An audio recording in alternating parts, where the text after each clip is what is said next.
It's opening night at Web Summit Qatar. The global tech event is sold out with over 30,000 innovators and tech fans here for startups, breakthroughs, and connections. I also cannot wait to meet some of the 1,600 startups exhibiting on our floor outside here over the next 3 days. It's a record number and also an astonishingly globally diverse group. 85% of startups joining are from outside Qatar. Equally important, though, are the 15% from Qatar. O evento, que decorre até 4 de fevereiro, está repleto de novas ideias e demonstrações de tecnologia. The Ruby Residency Program. We are launching 10 years residency program for entrepreneurs, founders, and senior executives. We invite you to put down roots and grow alongside a nation that invested in your future. Web Summit Qatar 2026 is officially underway. Thousands are here, and the conversations shaping the future of tech have just begun. Mohamed Alashi, Euronews, Doha. O secretário de Estado polaco Ignacy Niamczewski disse à Euronews na segunda-feira que a Rússia pretende prolongar as discussões de paz e a guerra na Ucrânia. Em entrevista ao programa matinal diário da Euronews Europe Today, Niamczewski apontou os ataques contínuos da Rússia às infraestruturas energéticas civis em Kiev como prova da falta de interesse em acabar com a guerra. O secretário de Estado polaco disse esperar que os Estados Unidos da América ajudem a convencer a Rússia a ser mais criativa nas negociações de paz que serão retomadas esta quarta-feira em Abu Dhabi. Russia is not negotiating with a goodwill right now. So what we see is that they are trying to prolong the discussion, whereas we strongly believe that Ukraine made a significant effort to find a solution, to find an end to this war.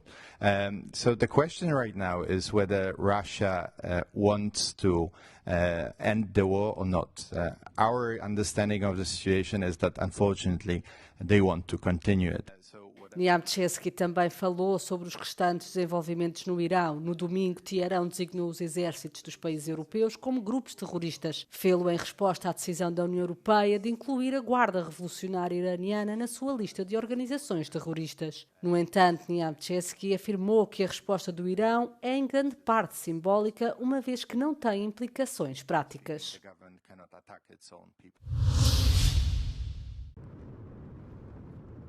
A SpaceX começou a impedir a Rússia de utilizar a rede Starlink para controlar drones de ataque sobre a Ucrânia.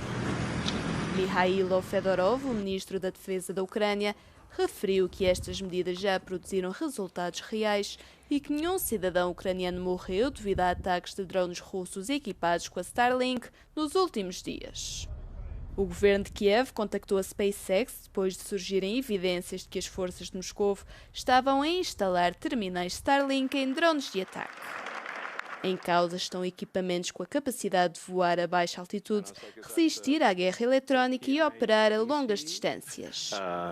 A medida visa garantir as comunicações e negar à Rússia uma vantagem tecnológica. Elon Musk confirmou nas redes sociais que as operações para impedir a utilização não autorizada da rede por parte da Rússia estão a funcionar. Israel reabriu na segunda-feira a passagem fronteiriça de Rafah entre Gaza e o Egito para tráfego limitado a passageiros. A decisão parece ser nesta fase em grande parte simbólica, já que as cotas de pessoas autorizadas a passar são muito baixas. Segundo as autoridades egípcias, só 50 palestinianos por dia poderão atravessar o local em ambos os sentidos. Israel acrescentou que até 50 pacientes palestinianos, acompanhados por 2 familiares, também terão permissão para passar. As autoridades de saúde de Gaza afirmam que cerca de 20 mil pessoas esperam cruzar a fronteira para receber tratamento a ferimentos e lesões. Com as cotas atuais, seria necessário mais de um ano para que todos aqueles que precisam de cuidados médicos pudessem receber assistência no Egito. A ONU estima que perto de 100 mil palestinianos foram deslocados à força para fora do exclave durante a guerra. A 50 entradas por dia, os repatriamentos de todos os que desejam voltar a casa poderiam demorar mais de 5 anos. As autoridades envolvidas deram a entender que o número de pessoas autorizadas a circular aumentará no futuro. Dizem que tudo dependerá dos resultados do sistema atual. Ainda assim, não avançaram com prazos. A União Europeia, que supervisiona os controlos fronteiriços feitos por Israel e pelo Egito, acolheu com satisfação a reabertura. Pediu, no entanto, acesso ao território para poder ajudar os necessitados. Entretanto, o Ministério da Saúde do Egito anunciou que preparou 150 hospitais em todo o país para receber os feridos de Gaza nos próximos dias e semanas.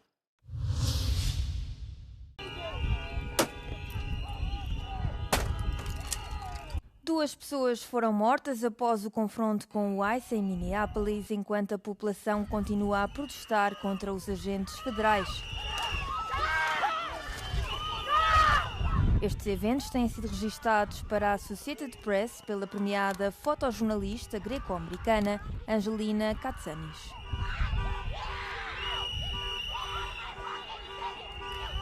There's a stark difference between what the city looks like now and what it did in 2023. You know, ICE and its takeover of Minneapolis is very omnipresent. Every establishment you go into, there will be people talking about it. So it's really shocking having lived there before and then seeing it after the fact or during the takeover. It's quite shocking how everywhere it is in people's conversations and the streets.